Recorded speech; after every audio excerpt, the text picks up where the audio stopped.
नमस्कार साथियों, trouble shooting के इस सेशन में आप लोगों का स्वागत है।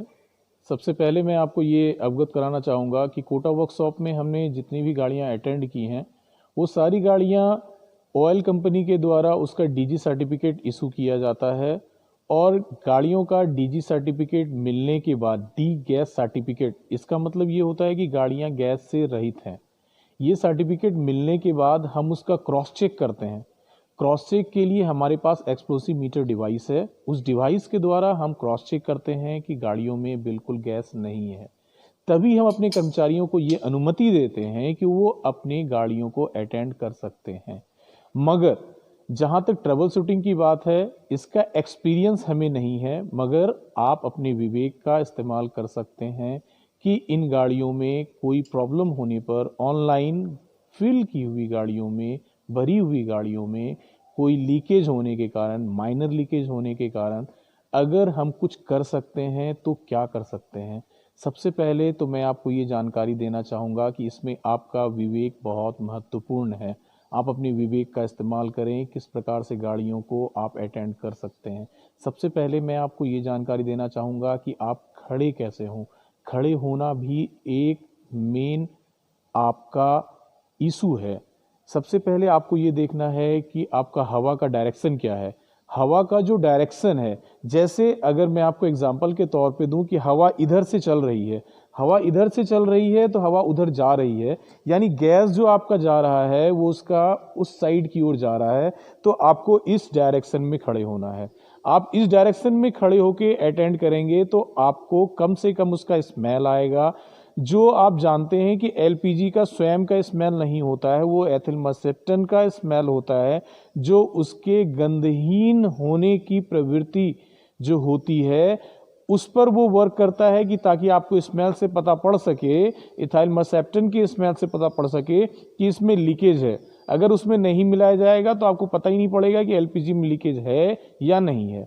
तो सबसे पहले तो खड़े होने की पोजीशन देखें आप कि आप कहाँ पर खड़े हैं। और एक महत्वपूर्ण जानकारी मैं आपको ये देना चाहूँगा कि हमेशा इसको दिन में अटेंड करने का प्रयास करें, क्योंकि आपको दिन में सूर्य की रोशनी में ये आप अटेंड कर सकते हैं। और ऐसी जगह पर अटेंड करें जहाँ पर कहीं पर कोई गड्ढा ना हो, कोई एस्पिट वगैरह नहीं हो, क्योंकि ये क्या है, बॉटम फ्लो करता है।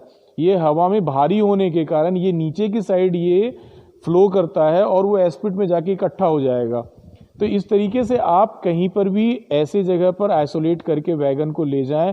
आइसोलेशन का तरीका भी है कि इंजन के पीछे कम से कम 10 ऐसे वैगन्स होने चाहिए जिसमें कोई भी एक्सप्लोजिव मटेरियल ना हो। वैसे के द्वारा आप इसको आइसोलेट करके इस वैगन को अलग जगह पर ले जाएं और वहां पर अपने विवेक का इस्तेमाल करें।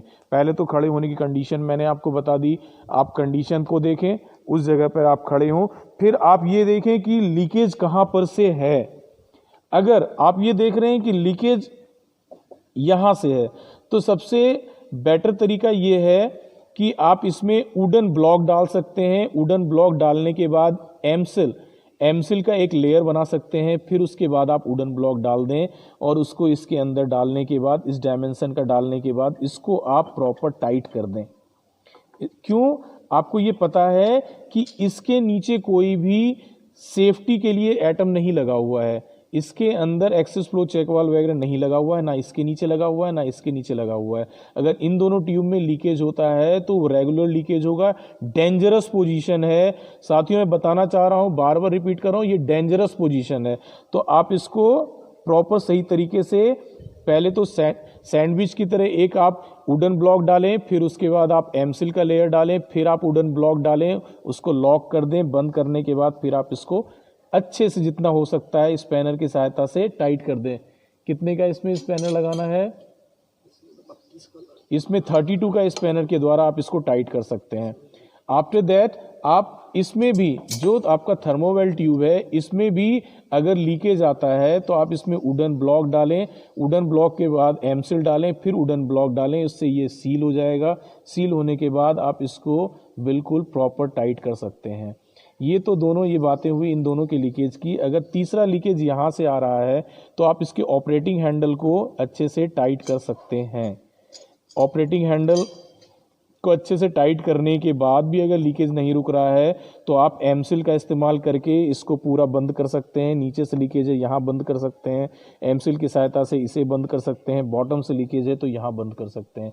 एमसिल का इस्तेमाल कीजिए और इसको आप जितना हो सकता है उतना बंद कीजिए। अगर इसके इंडक्शन वाल्व से अगर यहाँ से लीकेज आ रहा है तो आप इसको अपने हाथ से टाइट कर सकते हैं। इसको, ये आउट प्लग है, आउट प्लग को जितना हो सके प्रॉपर टाइट कर सकते हैं। अगर इसके बॉटम से लीकेज है तो 30-32 के स्पैनर के द्वारा आप इसको टाइट कर सकते हैं। ये जितना आप चाहें इतना, जितना आपसे टाइट हो जाए इतना आप इसको टाइट कर सकते हैं। तो इसका बॉटम फ्लेन से अगर लीकेज आ रहा है तो आप इसको टाइट कर दें, नट को टाइट करें। अगर आपके यहाँ से आउट प्लग से आ रहा है लीकेज तो आप इसको टाइट कर दें। ग्लैंड से लीकेज आ रहा है तो ग्लैंड को आप ग्लैंड को टाइट कर सकते हैं। एडजस्टेबल स्पैनर से आप टाइट कर सकते हैं। उसके बाद आप अगर यहाँ से लीकेज आ रहा है तो आप ऑपरेटिंग हैंडल को भी अच्छे से टाइट कर सकते हैं। इससे ये लीकेज रुक जाएगा। अगर लीकेज नहीं रुक रहा है तो आप यहाँ पर आप इस पोर्शन में एमसिल लगा सकते हैं। एमसिल लगा के आप चारों साइड से इसको एमसिल लगा के बंद कर सकते हैं। साथियों, ये अपना सेफ्टी वाल्व है। सेफ्टी वाल्व से अगर लीकेज आता है तो आप इसमें ज़्यादा कुछ नहीं कर सकते हैं। आप मैक्सिमम ये कर सकते हैं कि इसके साइड में आप एमसिल लगा के इसको बंद कर दें बस। और उसके बाद आप अंदर भी एमसिल वगैरह लगा सकते हैं, लेकिन प्रॉपर उतनी जगह नहीं है जहां आप मतलब सही तरीके से कोई एक्शन ले सकें। साथियों, एक चीज़ अब जो मैं आपको मेन चीज़ बताना चाहूँगा कि मैंने तो आपको अपने स्पैनर का यूज़ करते हुए दिखा दिया कि ये काम आप कर सकते हैं, मगर ये गाड़ी क्या है, इसके अंदर गैस नहीं है, इसलिए हमने अपने स्पैनर का यूज़ कर लिया जो नॉर्मल स्पैनर्स हैं। आप जब अटेंड करेंगे तो उस समय गाड़ी में गैस होगा। आपके हाथ में ग्लव्स होने चाहिए, आपके पास इक्विपमेंट्स होने चाहिए, आपके पास हवा ऑक्सीजन वगैरह लेने के लिए सिलेंडर होना चाहिए, पूरे इस मतलब ब्रीदिंग एपरेटस होना चाहिए आपके पास जो ये टूल्स जो आप यूज़ करेंगे वो नॉन स्पार्किंग टूल्स होने चाहिए। आप पूरे एप्रोन वगैरह के साथ आप जाएंगे काम करने के लिए, नहीं तो अगर एलपीजी आपकी स्किन पर भी लगेगा तो आपके कोल्ड बर्न्स हो सकते हैं। तो साथियों, आपको इन चीज़ों का विशेषतः ध्यान रखना है। आगे के सेशन में फिर से मुलाकात होगी। धन्यवाद।